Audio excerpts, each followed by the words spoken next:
They didn't believe she was a captain. That mistake, it cost them everything. The automatic doors slid open with a whisper, spilling a wave of cool, conditioned air into the lobby, sleek, spotless, designed more for show than comfort. This was a place of power where the right suit, the right handshake, and the right last name opened more doors than skill ever could. Captain Monica Carter adjusted the strap of her leather duffel as she stepped inside, her sneakers making no sound against the marble floor. Today wasn't about flying, it was bigger than that. A long overdue fight for fairness. A meeting with the airline's top brass to push for real change in their hiring policies. She approached the front desk. The receptionist, dressed in a crisp charcoal blazer, never looked up, her manicured nails clacking rhythmically against the keyboard. Monica slid her airline ID onto the counter. "Hi, I'm here for a meeting with." "Employees and visitors need to wait outside." The receptionist cut in, still typing. Monica blinked. I am an employee." "Captain Monica Carter, I have a scheduled." "Pilots use the restricted access entrance." The woman interrupted, eyes glued to the screen. "This area is for executives and staff only." They didn't see her for who she was, and that was their first mistake. For a second, Monica thought she had misheard. She was staff. More than that, she was a senior captain with over a decade of flight experience. She exhaled slowly, keeping her voice even. "I know where the pilot entrance is, but I'm here as a guest for a meeting." She tapped her airline ID on the counter. "You can check the list. It should be under Carter." The receptionist finally looked up, scanning Monica with a once-over. A flicker of something confusion, doubt, crossed her face before she pressed her lips into a thin, impassive line. "I'm sorry, but unless you're authorized, I can't let you in." A familiar weight settled in Monica's chest. Before she could respond, movement caught her attention to pilots, both white, both in casual attire, strolled in behind her. "Morning," one of them greeted with an easy grin. The receptionist's face lit up. "Oh, Captain Walker, Captain Hughes, you can go right in."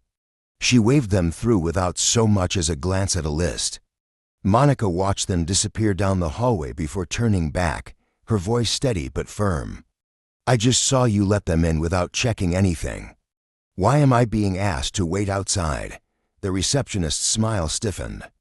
"They've been here before. I recognize them." Monica let out a sharp breath. "I've worked for this airline for 11 years. The receptionist hesitated, as if searching for an excuse. Before she could respond, movement in her peripheral vision made Monica tense. A uniformed security guard approached. He was broad-shouldered, unreadable. "Is there a problem?" he asked, but he was looking only at Monica. She felt it immediately, the shift in the room. The way people in the lobby had suddenly become aware, but were pretending not to notice. The security guard's presence wasn't a question. It was a warning. Monica set her jaw. "No problem at all." "I'm just trying to get to my meeting, ma'am," the guard said, voice firm but practiced. "If you don't have the right clearance, I'm going to have to ask you to step outside." Her fingers curled around the strap of her bag. Every muscle in her body screamed at her to walk away, to let it go, but she was tired of letting it go. Monica locked eyes with the receptionist. "Check the list." The woman hesitated, then let out an exaggerated sigh before clacking away at her keyboard. A beat passed, then another, and there it was the moment her expression shifted, a flicker of realization. Her eyes widened ever so slightly, the tiniest crack in her otherwise composed demeanor. Monica saw it. She knows she messed up. The receptionist cleared her throat. "Oh, I see you here." Monica didn't move. She waited. "You can go in. No apology, no acknowledgement." Just a begrudging admission that Monica had been telling the truth all along. She held the woman's gaze for a moment longer, then picked up her ID and walked through the doors without another word. But something inside her had shifted. She had spent years dealing with moments like this, the quiet dismissals, the questioning of her credentials, the subtle ways people made it clear she didn't belong. But this time, she had proof. And this time, she wasn't letting it slide. Monica sat in the conference room, her fingers tapping lightly against the sleek, polished surface of the table. The airline executives droned on about their commitment to diversity, but she wasn't really listening. Her mind kept replaying the moment at the front desk. The look on that receptionist's face when she realized her mistake. The way the security guard had immediately assumed she was the problem. It wasn't new. It never was. Monica glanced at the window, her reflection staring back at her, the crisp navy blazer, the gold wings pinned to her chest. The same uniform that had made her a target of doubt more times than she could count. She had been flying for over a decade. Long before that, she had fought for every inch of space she occupied in this industry. Her mind drifted back to flight school. "Are you sure you're in the right class?" An instructor had asked her on her first day. The room had erupted in laughter, but she hadn't been laughing. Then there was the first time she walked into a cockpit as a co-pilot. The captain, an older white man, had done a double take. "Did you just graduate? You look a little green." She had already been flying for years at that point. And it didn't stop after she became a captain. If anything, it got worse. Passengers would second-guess her authority. Flight attendants would assume she was a junior crew member. Gate agents would ask if she was lost while she was walking to her own aircraft. Monica had kept her head down. Worked twice as hard, let the comments slide. But she never forgot, and she had been keeping track. She had a folder years of notes, emails, recorded conversations, incidents, complaints, proof. The time she was passed over for a promotion only to see it handed to a pilot with less experience. The time a colleague had laughed and said, "They're only keeping you around so they can put you on the website." The time an executive at a company dinner had called her the diversity hire, to her face. She had smiled through it all, but she remembered. Every single one. And now, she wasn't just remembering. She was about to do something about it, because what happened today wasn't just another moment, it was the last straw. Monica kept her expression neutral throughout the meeting, nodding at the right moments, jotting down notes when expected. But inside, her thoughts were spinning. The executives spoke in broad, polished phrases, building a culture of inclusivity, expanding opportunities, creating a welcoming environment, words that meant nothing when the reality was sitting right in front of them. Her phone vibrated quietly in her pocket, a text from another pilot she trusted. "Just heard what happened at the front desk. Unreal. You okay?" Monica inhaled slowly, tapping out a response. "I'm done letting this slide." Because that's what it had always been, letting things slide. Letting people assume, letting them question, letting them doubt her while she proved herself over and over again. But today was different. She had proof. The front desk security footage, the flight logs showing how few black women captains the airline actually employed. The reports from other pilots who had quietly shared their own experiences with her. This wasn't just about her. She opened her email and pulled up the draft she had been working on for months, a formal complaint outlining systemic discrimination within the airline. Names, dates, incidents. She had hesitated before, unsure of the consequences. But not anymore. Her finger hovered over the send button. Then she pressed it. Later that night, Monica sat in her apartment, scrolling through the responses. Some were quick, automated acknowledgments.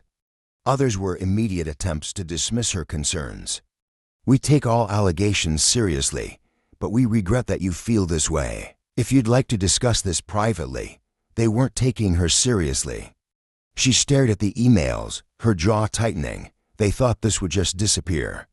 That she would walk away, like so many others before her. She picked up her phone and made a call. "It's time to take this public." Because if they wouldn't listen to her behind closed doors, she would make sure the world heard her instead. And once the world was watching, they wouldn't be able to ignore it anymore. Monica's phone wouldn't stop buzzing. Texts, emails, missed calls. By the time she woke up the next morning, her story was everywhere. A journalist from a major aviation news outlet had picked it up. The headline was blunt, pulling no punches. Black female pilot denied entry at her own airline's office, told to wait outside while white colleagues walked in. She hadn't even had time to process the impact before her inbox exploded. Other pilots, some still employed, some long gone, started reaching out. This happened to me too. I was pushed out after I complained. I have proof. Where can I send it? And then the stories from passengers started pouring in. I remember feeling relieved when I saw a white pilot taking over from a black one. I hate that I thought that way. I watched a flight attendant question a black pilot once while letting her white co-pilot through without a word. It made me sick. Monica sat back, phone in hand, pulse pounding. She had known the airline had issues, but she hadn't expected the flood of whistleblowers. Former employees, even customers, adding their voices. And just like that, the airline's carefully curated image of diversity and progress started cracking. By midday, the airline had released its first statement. We are conducting an internal review regarding recent allegations. We remain committed to diversity, inclusion, and fairness. It was weak, generic, the kind of statement that meant nothing. And it didn't work. The pressure didn't ease. It built. Stockholders started asking questions. Passengers demanded refunds. Flight crews refused to stay silent. Then, one of the biggest newspapers in the country published an investigative report. Buried discrimination complaints, pay gaps between white and black pilots. A pattern of internal retaliation against employees who spoke up. Monica read every word. She had lived it. And now, everyone else saw it too. The executives, the ones who had brushed her off so easily, were scrambling. Full damage control mode. By the end of the week, she got a call from a very nervous HR representative. Captain Carter, we'd love to have a conversation. We value your perspective. Monica almost laughed. You had a chance to listen before, Monica said, her voice calm but firm. Now, you'll listen in court, because this wasn't just a PR problem anymore. This was about to become a legal disaster. The airline tried to fight back. Their legal team scrambled, pushing out carefully worded statements about misunderstandings and isolated incidents. They brought in diversity consultants, made public pledges, even flashed photos of their one black executive at every opportunity. But none of it worked. The lawsuits had already been filed. And Monica, she wasn't the only plaintiff. Former pilots, flight attendants, ground crew, all stepping forward with their own receipts, pay disparities, promotions denied. Complaints swept under the rug. And then, the final blow, a leaked internal email. A message sent between two senior executives. Mocking the backlash, let her scream into the void. This will blow over like it always does. It didn't. The email went viral. News anchors dissected every word. Social media erupted. Stock prices tanked. Corporate sponsors pulled out. Passengers canceled flights. And then, one morning, the CEO, the same man who had ignored Monica's complaints for years, resigned, effective immediately. But it was too late. The airline's reputation was already in freefall. One by one, investors started cutting ties. The company's board tried to restructure. But the damage was too deep. Months later, the inevitable happened. A headline that sent shockwaves through the aviation industry. Major U.S. airline files for bankruptcy amid discrimination scandal. The company that had once dismissed Monica, tried to silence her, tried to erase her, was now gone. But she wasn't done yet. She hadn't fought this hard just to watch another airline repeat the same mistakes. She had bigger plans. Monica stood at the front of the conference hall, scanning the room. The faces looking back at her weren't just black. They were Latina, Asian, indigenous, men and women, young and old. Some were fresh out of flight school, eyes full of hope. Others had been in the industry for years, carrying the same battle scars she did. She took a deep breath and smiled. For years, I thought that if I just worked twice as hard, kept my head down, and proved myself over and over again, things would change. Monica let the weight of her words settle before continuing. But I learned the hard way, silence doesn't fix broken systems. And when one of us speaks up, we don't just fight for ourselves, we give others the courage to stand, too. A murmur of agreement rippled through the crowd. This wasn't just a speech, it was the beginning of something bigger. With the settlement money and the support of pilots who had been overlooked for too long, Monica co-founded an aviation diversity initiative. Not a PR stunt, not a corporate checkbox. A real program, one that provided scholarships, mentorships, and legal protection for underrepresented pilots. One that held airlines accountable. One that ensured no black pilot would ever have to fight just to be seen as worthy again. She looked out at the crowd, faces filled with determination, with hope, with power. "We didn't just bring down an airline," she said. "We changed the industry. And we're just getting started." The applause was deafening. And for the first time in a long time, Monica felt something she hadn't let herself believe in before. Not just justice, real, lasting change. How many times have you seen injustice and thought, that's just the way things are, that's what they count on? That will stay quiet, that will move on. But when we speak up, when we demand better, we force change. If you've ever been in Monica's shoes, or stayed silent when you knew something was wrong, this is your reminder, your voice matters. And don't let anyone tell you otherwise.